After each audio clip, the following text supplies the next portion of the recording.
The power of goals. According to Brian Tracy, people with clear written goals accomplish far more in a shorter period of time than people without them could ever imagine.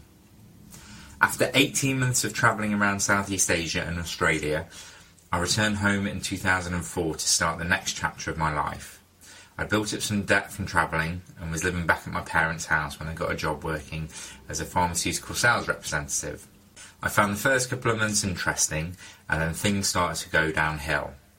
The constant rejection from the doctor's receptionist began to eat away at my confidence and self-esteem, and I began to feel as though I wasn't very good at my job. When a receptionist told me that the doctor was too busy to see me, I would feel relieved, as I didn't want them to find out how little I knew compared to them. Well, they were doctors after all. My manager could see that I was struggling and told me about a book that he thought might help. The book was called Mind Store and was written by Jack Black. No, unfortunately, it's not the actor from Shallow Hal. A few days later, my car was broken into while I was parked outside a surgery, and my laptop was stolen. Could things get any worse? A stone had been thrown through the rear windscreen window to gain access to the boot, so I drove to the nearest auto glass centre to get it replaced. I was told that it was going to take at least 3 hours because they needed to get the glass delivered from another branch. Wondering what to do with no laptop and no car, I remembered my manager's book recommendation and made the decision to walk the 15 minutes to Waterstones. Reading that book changed my life.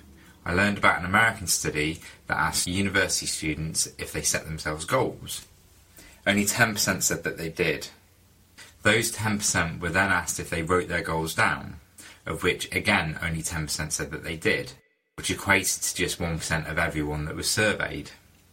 10 years later, there was a follow-up study that found that students that said that they set themselves goals were doing significantly better financially than those that didn't. However, the 1% that said that they set themselves goals and wrote them down earned more than the remaining 99% put together. It suggested that the act of writing your goals down causes your subconscious mind to focus on achieving what you want to happen. As I was on the verge of quitting my job anyway, I thought I would give writing down my goals a go. What harm could it do? My list went something like this: own my own home, get a girlfriend, pay off debts from travelling, own a nice car, enjoy and be good at my job, become a member of David Lloyd Health Club, have enough money to go on great holidays, get a cat, and get a log burner. What stood out when I made this list was how having an income was the key to being able to tick off most of the items on my list. Sure, you don't need money to get a girlfriend, but having your own place instead of living with your parents definitely helps. What happened next was almost like magic. Knowing how important having an income was, I realised that everything I wanted was possible, providing I could get to grips with my job. I've been telling myself for weeks that I didn't like my job and was no good at it, but because now I understood that it underpinned everything on my list, it immediately got easier. I started hitting my sales targets and went on to win the President's Award for 2 consecutive years in 2006 and 2007 for being in the top 5% of the company in terms of sales. I bought my first house within 6 months of writing the list, met a girl and got 2 cats. Every item on my list got ticked off within a year of it being written.